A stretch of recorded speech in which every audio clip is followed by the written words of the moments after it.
L'insatiable Monsieur Green. Timothy avait toujours aimé Noël. C'était sa période préférée de l'année. Il aimait les lumières, la musique, les cadeaux, les films, les rires. Il aimait tout. Chaque veille de Noël, les parents de Timothée le bordaient doucement dans leur lit. Ils lui ont dit qu'il ferait mieux de dormir, car le Père Noël ne visite pas les maisons des enfants encore réveillés. Lorsqu'il était allongé dans son lit, son cœur battait à tout rompre. Et il s'épuisait en imaginant ouvrir tous ces merveilleux cadeaux de Noël le lendemain matin. Bientôt, il s'endormirait profondément, avec un sourire aux lèvres. C'était la routine habituelle. Mais cette veille de Noël était différente. Timothy n'arrivait tout simplement pas à s'endormir. Il avait tout essayé. Il avait compté des dizaines de moutons, mais sans succès. Il était tout simplement trop impatient et trop excité. Il savait que cette année lui apporterait certainement les meilleurs cadeaux qu'il ait jamais vus. Tout d'un coup, il entendit un léger bruit venant d'en bas. Il jeta un coup d'œil à son horloge. Il était 2h47 du matin. Qui pourrait bien être debout à cette heure-là ? Il savait que ses parents dormaient profondément. Une idée le frappa, et son corps trembla de joie. Tous les enfants rêvent de rencontrer le Père Noël, de le surprendre en flagrant délit, de fourrer des cadeaux sous le sapin. Timothée le souhaitait par-dessus tout. Serait-ce enfin son jour ? Il sauta du lit, mais était sûr de rester silencieux alors qu'il marchait sur la pointe des pieds dans le couloir. Il marcha lentement jusqu'en haut des escaliers et, baissant les yeux, vit ce qui ressemblait à la silhouette d'un petit homme penché sur l'assiette de biscuits que lui et sa mère avaient préparé la veille. Alors que Timothy descendait les escaliers, il entendit le craquement bruyant des pépites de chocolat et le bruissement du lait. Un peu sucré à mon goût, mon garçon. Timothy s'arrêta net. Qui es-tu ? Il a demandé. L'homme ne bougea pas pendant un moment, puis commença lentement à se retourner, se redressant ainsi. Même debout, Timothée pouvait voir qu'il était très petit, à peu près de sa taille, à peine 1,20 m. Et pourtant, Timothy était l'un des élèves les plus grands de sa classe. Mais cet homme était un adulte. Il était vêtu d'un petit trench coat gris et d'un haut de forme gris assorti. À ses côtés, gisait un petit sac gris. Timothy ne pouvait s'empêcher de remarquer à quel point l'homme avait l'air étrange. Sa peau était presque aussi grise que ses vêtements.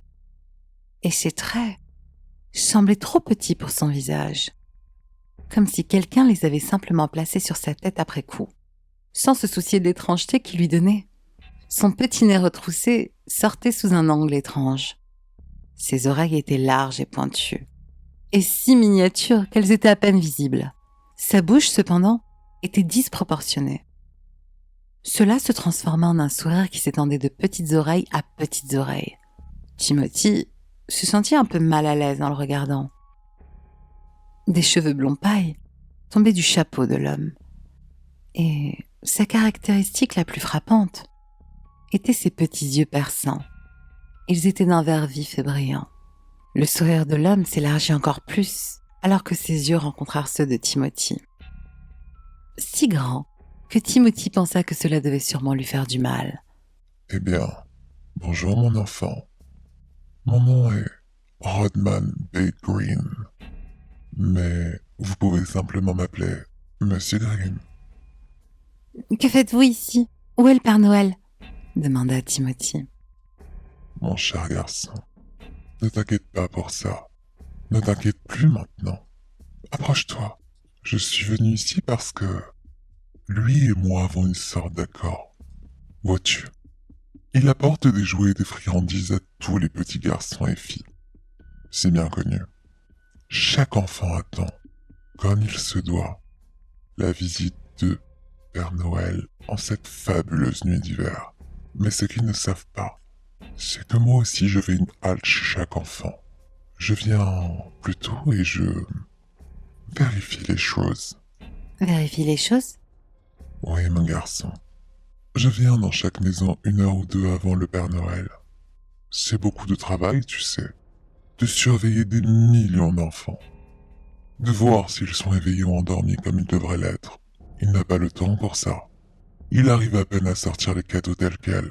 Alors, je m'arrête et je m'assure que tout se passe comme il se doit.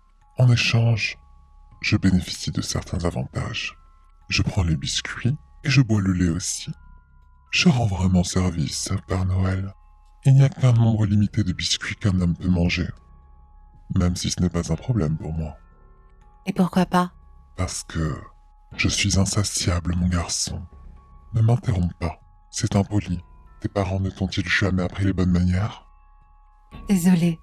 C'est mieux. Maintenant, où en étais-je? Ah oui. Alors, je viens dans les maisons et je détermine si elles sont remplies de bons enfants ou de très méchants enfants. À cela, son sourire s'agrandit encore plus. Oh, Monsieur Green, j'ai été si bon. J'ai été bon toute l'année. Je vais juste aller me coucher au lit tout de suite, dit Timothée. Oh, mon enfant. Mon pauvre enfant. Malheureusement, cela ne fonctionne pas ainsi. Sur ce, il s'avança et posa sa main froide sur la joue de Timothy. Le Père Noël ne vient pas pour les vilains enfants. Non, pour toi. Il n'y a que moi. Seulement Monsieur Green. Soudain, Timothy se sentit faible. Sa vision commença à se détériorer, tout autour de lui s'estompant dans le noir.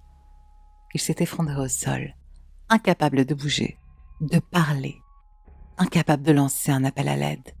Monsieur Green s'accroupit au-dessus de lui. Ne t'inquiète pas, mon enfant.